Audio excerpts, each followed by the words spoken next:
दोस्तों नमस्कार, जय माता दी, हर हर Mahadev. Astro SS Baghel channel में आपका हार्दिक स्वागत है। आज का विषय है जेमिनी साइन यानी कि मिथुन राशि सन 2025 में उनके संग होने वाली मुख्य 6 घटनाएं भविष्यवाणी, उस विषय पे बात करेंगे। उसके बाद में बात करेंगे कि वास्तु में क्या सावधानी रखना है, ठीक है, जिससे हमें हमारे भाग्य का, ठीक है, संपूर्ण सहयोग प्राप्त हो। और साथ साथ में अंतिम में वीडियो के बात करेंगे उपाय के बारे में। लेकिन उससे पहले सभी निवेदन इस प्रकार है कि अगर आप चैनल पर पहली बार आए हैं तो चैनल को सब्सक्राइब करना, वीडियो को लाइक करना बिल्कुल ना भूलें। और एक रिक्वेस्ट है आपसे कि आपके परिवार में, आपके रिश्तेदार में या आपके परिचित, ठीक है, या आपके फ्रेंड सर्किल में जो लोग मिथुन राशि के जातक हैं, जेमिनी साइन के जो जातक हैं, ठीक है, उनको ये वीडियो जरूर शेयर कीजिएगा। उनके लिए आप हेल्प करेंगे तो प्रकृति, ईश्वर भी आपके मार्ग में जो पड़े हुए रोड़े हैं, जो अवरोधक बने हुए हैं, वो उनको हटाएंगे और आपका भी भाग्य उदय होगा, क्योंकि आप पुण्य प्राप्ति के जो है भागीदार हो जाओगे। बात करते हैं सबसे पहले जो सन 2025 में मुख्य जो 4 ग्रह हैं, देवगुरु बृहस्पति, श्री शनिदेव महाराज, राहुदेव महाराज और केतुदेव महाराज, ठीक है, क्योंकि ये जो ग्रह हैं बहुत लंबे समय तक रहते हैं एक राशि में।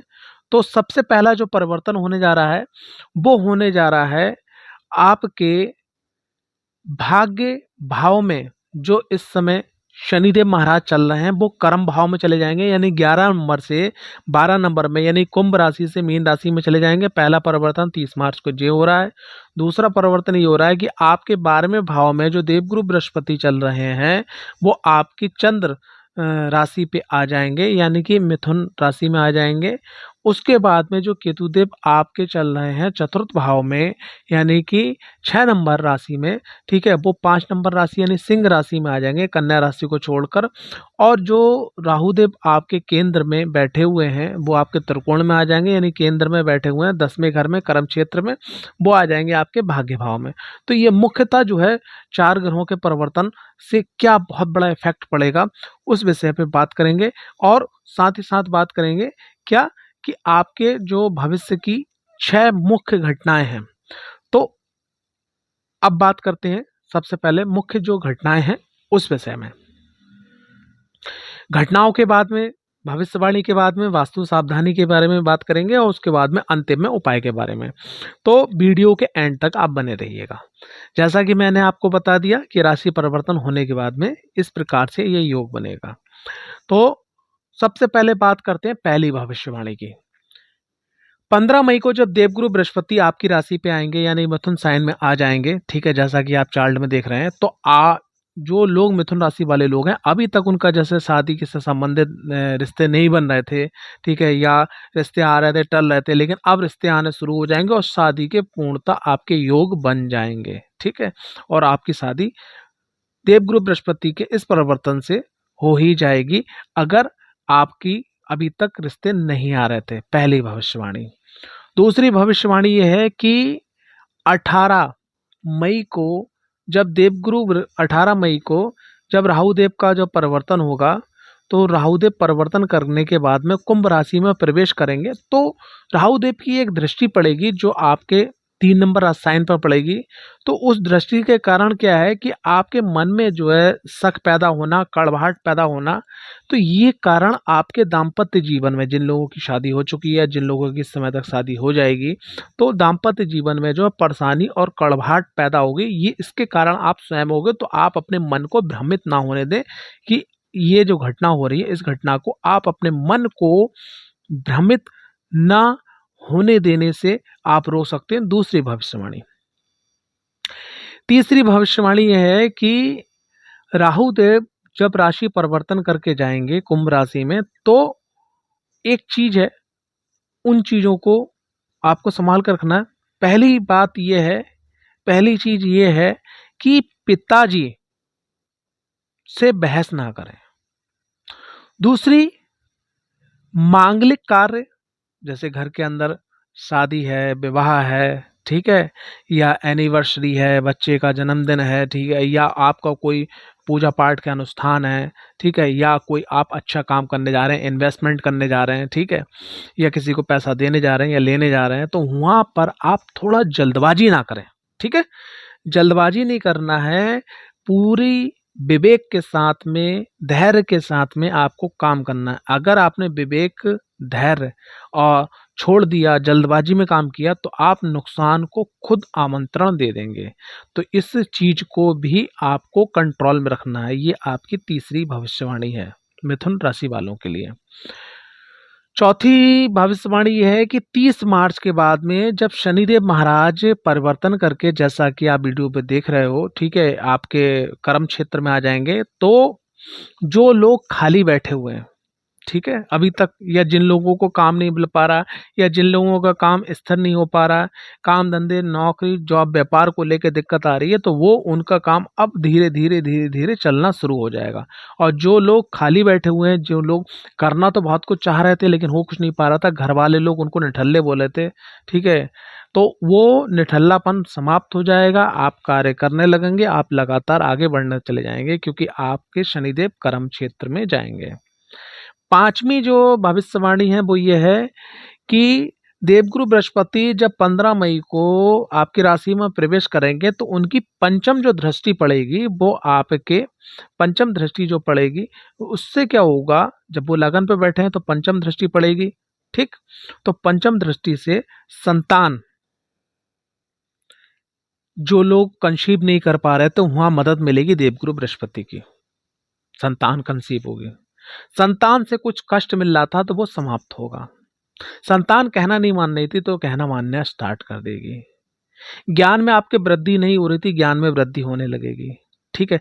जो लोग स्टूडेंट हैं, उन लोगों की पढ़ाई में भी स्किल बढ़ेगी, वृद्धि होगी, ठीक है।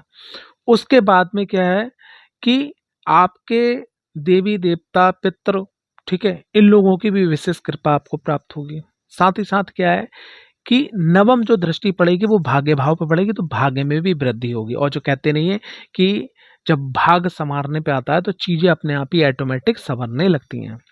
छठी जो भविष्यवाणी है वो ये है कि 18 मई को भाई केतु देव भी परिवर्तन करेंगे, राहु के संग में, राहु और केतु देव संग में परिवर्तन करेंगे। तो जो चौथे नंबर में बैठे हुए थे, आपके चौथे घर में बैठे हुए थे, नहीं चौथा नंबर नहीं बोलूंगा, चौथे घर में यानी कि 6 नंबर साइन में कन्या में बैठे हुए थे, वो पराक्रम भाव में चले जाएंगे।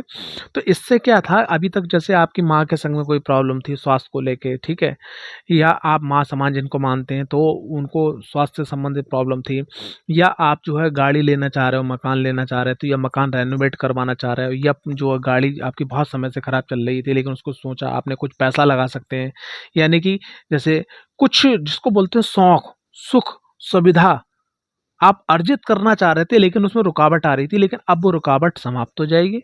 और आपके जो रुके हुए काम हैं, जो सुख समृद्धि से जुड़े हुए काम थे, सुख समृद्धि का मतलब क्या है, गाड़ी, वाहन, भूमि, भवन, माँ का स्वास्थ्य, इनमें सब में आप जो सकारात्मक परिवर्तन देखना स्टार्ट कर देंगे, और सकारात्मक परिवर्तन आपको मिलेंगे भी मिलेंगे। अब बात करते हैं वास्तु सावधानी की। देखिए, बड़ा गौर से इस बात को समझिएगा कि एस्ट्रोलॉजर को हमने कुंडली दिखाई, उनने कह दिया भाई ग्रह बदल रहा है, आपके लिए समय अच्छा होगा। लेकिन हमने क्या करा है कि जहां हम रह रहे हैं तो वहां पर भी नवग्रहों की ऊर्जा विद्यमान है। अगर जो ग्रह हमारे लिए पॉजिटिव आ रहा है हमारे गोचर में, ठीक है, यानी कि जो राशिफल में, वर्ष राशिफल में वो अच्छा प्लेसमेंट लेके आ रहा है, लेकिन उसी ग्रह की घर में हमने एनर्जी जो है गड़बड़ कर दी, तो क्या होगा कि हमें जो रिजल्ट्स मिलना चाहिए, हमें जो सकारात्मकता मिलना चाहिए, हमें जो सुकून मिलना चाहिए, वो नहीं मिल पाता। तो इसलिए यहाँ पर वास्तु में हमें सावधानी रखना है, क्योंकि अक्सर जब ग्रह परिवर्तन करते हैं तो हमारा जो दिमाग है, माइंड है, वो हम वो काम कर जाते हैं जो हमें नहीं करना चाहिए, ठीक है। और जब हम वो काम कर जाते हैं तो हमें सकारात्मक रिजल्ट नहीं मिलते हैं। वास्तु सावधानी में सबसे पहली चीज, जब देवगुरु बृहस्पति का जब परिवर्तन होगा, तो अगर आपका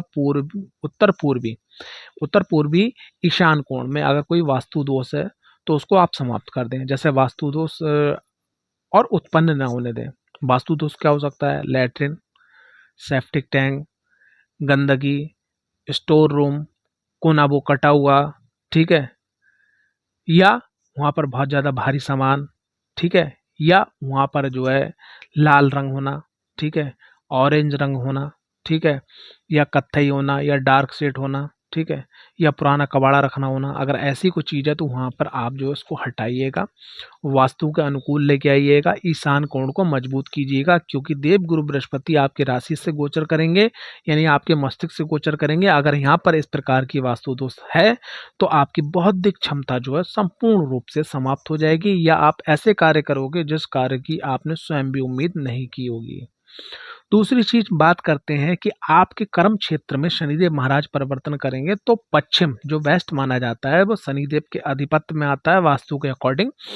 तो यहाँ पर क्या है कि पश्चिमी दीवारों पे अगर दरारें पड़ गई हैं, ठीक है, या पश्चिमी दीवारों पे आपका रेड रंग है, ठीक है, एकदम ब्लैक रंग है, ठीक है, या वहाँ पर हरा रंग है, तो इनको आप हटाइएगा, गंदगी है हटाइएगा, ठीक है। तो वहाँ पर वास्तु अकॉर्डिंग आप करिएगा, जिससे जो है शनिदेव महाराज के पूरे रिजल्ट आपको मिले। वरना जो है आप जो जॉब कर रहे हो, कारोबार कर रहे हो, उसमें दिक्कत परेशानी होगी। और जिन लोगों की जो लेबर चल रही है, लेबर का मतलब जैसे आप कोई कारोबार जॉब बिजनेस कर रहे हो जहाँ पे आपकी लेबर काम कर रही है, तो लेबर आपको धोखा देगी, या बीच बीच में जब आपको जरूरत होगी तो वो साथ छोड़ के आपका संग जाएगी।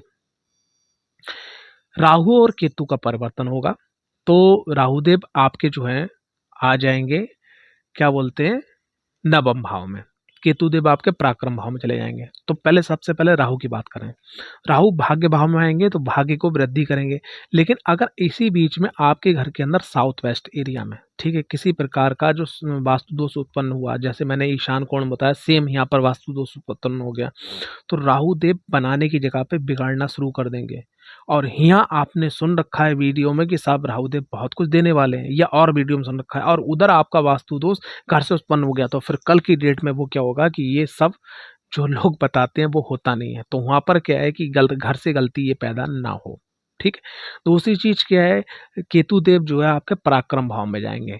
तो पराक्रम भाव का मतलब ये है कि आपके छोटे भाई बहन, आपके जो आस पड़ोस के लोग हैं, ठीक है, तो यहाँ पर आप जो अपनी वाणी को अच्छा रखें, ठीक है, लोगों से ज्यादा उम्मीद मत रखें। जैसे छोटे भाई बहनों से मैंने उम्मीद रखी या पड़ोसी से ज्यादा उम्मीद रखी, तो वहाँ उम्मीद नहीं रखना है। बस हमें क्या करना है, मुस्कुराना है, अच्छी बात कहना है, ठीक है, कोई गलत बात नहीं करना है, व्यवहार को अच्छा रखना है। जैसे आप ये करेंगे तो आपका जो मान सम्मान यश कीर्ति है वो वैभव बढ़ेगा आपका, ठीक है। क्यों? क्योंकि अगर आपने केतुदेव को छेड़ा, ठीक है, तो ये आपका मान सम्मान यश कीर्ति वैभव जो है खत्म। और अगर आपने राहुदेव को छेड़ा तो आपका भाग्य खत्म, ठीक है। अगर आपने शनिदेव को छेड़ा तो आपका काम धंधा खत्म। और आपने अगर देवगुरु बृहस्पति को वास्तु में छेड़ा, जो आपकी कुंडली के अनुसार निकल के आ रहा है, जो चंद्र कुंडली के अनुसार निकल के आ रहा है, जो गोचर के अनुसार निकल के आ रहा है, तो वास्तु दोष जो है उत्पन्न हो जाएंगे। अगर किसी भी प्रकार का वास्तु दोष है तो वास्तु दोष निवारण के लिए आप हमारे चैनल पे संपर्क कर सकते हैं। आगे बात करते हैं उपाय के बारे में। अंतिम में सबसे पहली चीज, ये चंद्र चार्ट है, आपके लगन चार्ट में ग्रह कहाँ प्लेस है, कौन सा ग्रह वक्री है, मार्गी है, अस्त है, ठीक है, किस भाव में है, कौन सी महादशा चल रही, कौन सी योगिनी दशा चल रही है, ठीक है। तो कुंडली विश्लेषण करवाना अति आवश्यक है, जिससे आप संपूर्ण 100% लाभ प्राप्त कर सके, पहला काम। दूसरी चीज क्या है कि घर के अंदर अगर आप कोई बदलाव करना चाहते हैं, ठीक है, या कोई चीज जो है रेनोवेट करवाना चाहते हैं, तो वास्तु संपर्क आपको होना करवाना, मतलब वास्तु संपर्क के लिए, वास्तु को पॉजिटिव करने के लिए आपको संपर्क करना अति आवश्यक है। आगे बात करते हैं तीसरा उपाय। देखिए, गणेश जी की अगर उपासना पूरे वर्ष भर अगर आप करते रहे, जैसे गणेश जी के मंत्र का जाप करना, गणेश जी की चालीसा का जाप करना, ठीक है, अथर्वशीष का पाठ करना, ठीक है, और गणेश जी के संबंधित बुधवार या गणेश संकटी जो व्रत होता है उसका व्रत करना, जैसा आप कर सको वैसे ही गणेश जी के शरण में अगर आप रहोगे तो ये समय आपके लिए बहुत अच्छा, सुख में, आनंद में, समृद्धि में, सफलता में रहेगा। और अंतिम जो उपाय है, बुधवार को हरा चारा कम से कम 4-5 किलो तो ले लीजिएगा, मैक्सिमम जितना हो सके। अगर हरा चारा जो है गणेश जी का ध्यान करते हुए अगर आप गौ माता को खिलाएं, गौशाला में जाके खिलाएं, या जो डेयरियों में गाय होती हैं वहां जाके आकर खिलाएं, तो आपको विशेष विशेष कृपा और विशेष विशेष लाभ प्राप्त होगा। कुंडली विश्लेषण के लिए, वास्तु से संबंधित जानकारी के लिए, अन्य कोई भी और जानकारी के लिए हमारी वेबसाइट है www.astrossbaghail.com पे आप संपर्क कर सकते हैं, हमारी ईमेल पे संपर्क कर सकते हैं, स्क्रीन पे दिए गए व्हाट्सएप नंबर पे भी आप संपर्क कर सकते हैं। जय माता दी, हर हर महादेव, शिव शंभू।